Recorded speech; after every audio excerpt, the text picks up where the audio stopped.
Hi, this is Jim Lyon, the host of the All That to Say podcast. Before you dive in today, be sure and subscribe to our YouTube channel so that you can catch all of our fearless conversations. After a year of practicing Islam, I wouldn't say that I was like somebody who is important and a scholar. I was a very young guy who just go to the mosque, but I was very dedicated. I would just as I was living in the mosque, so I would go for hours and hours. But after a year of doing all of that, nothing changed. Nothing changed on the inside. It was the same. So I gave up. I was disappointed.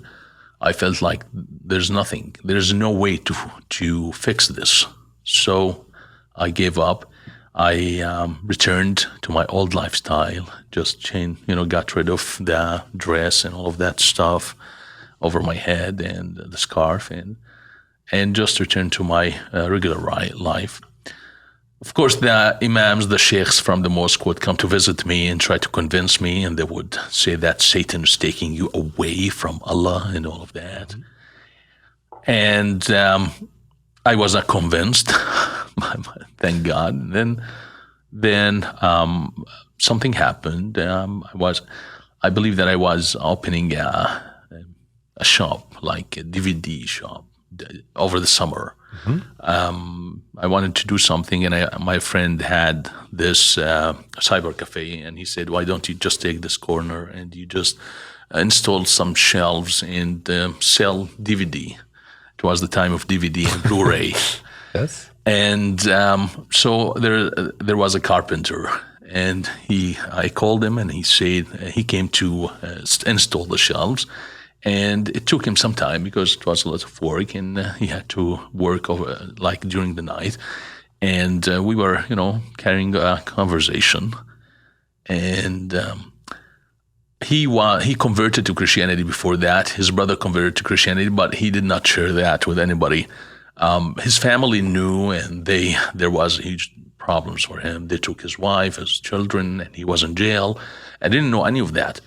Then the judge... This is because of his faith. Yes, because of his faith. Consequent. But you don't know any of this. I don't know he's any working of this. for you. Okay. No, he just worked for me, and I asked him. No, there were rumors that he is an atheist. He was an atheist.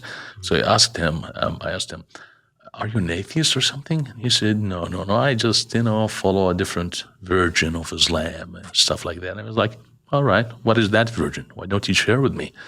And he started just, he didn't know how to,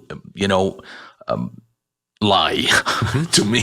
There's no other version. He couldn't deceive you. Yeah. So he couldn't deceive me. So, but he started, mentioning some, things happened during the life of Muhammad. He would ask me to read this, see or find out the interpretation of this verse. And so he was trying to brainwash me not in a direct way. And then when he was about to finish the work, he told me, "Hey, why don't you just read the Bible?"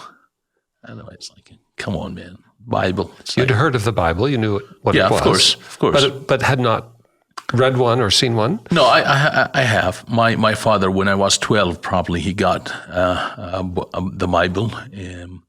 He got it for free from some guy who was selling books at downtown. Mm-hmm. And I read it, and I prayed the prayer at the end of the Bible, but I was just reading it. I was not... So just making fun of my probably brother. It's like, okay, I'm going to become a Christian now. Yes, right. Lord Jesus, accept me, and just for fun. Then my uncle, he came and he burned it. He said, this shouldn't be here, and he burned it. And I remember where he did that. Then at that time, when this friend or this carpenter said, why don't you just read the Bible? I didn't take it seriously. But I did. I went online, Google, Bible, New Testament. It took me directly to the New Testament because the word Al-Injil in Arabic means the New Testament, and the Torah is the Old Testament. So I ended up reading online.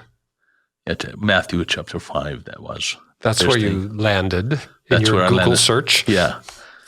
And this is famously the Sermon on the Mount, Yes. the beginning of it.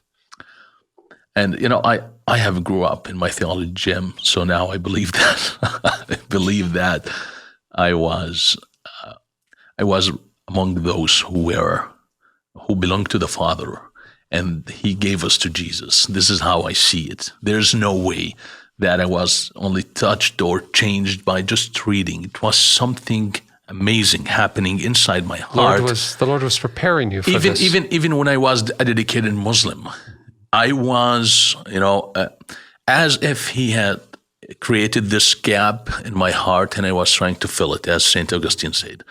Was trying to fill it with Islam or with dedication or whatever. So, but when I read the words of Jesus, that was like the peak, like the authority, the person. So I felt immediately, this is different.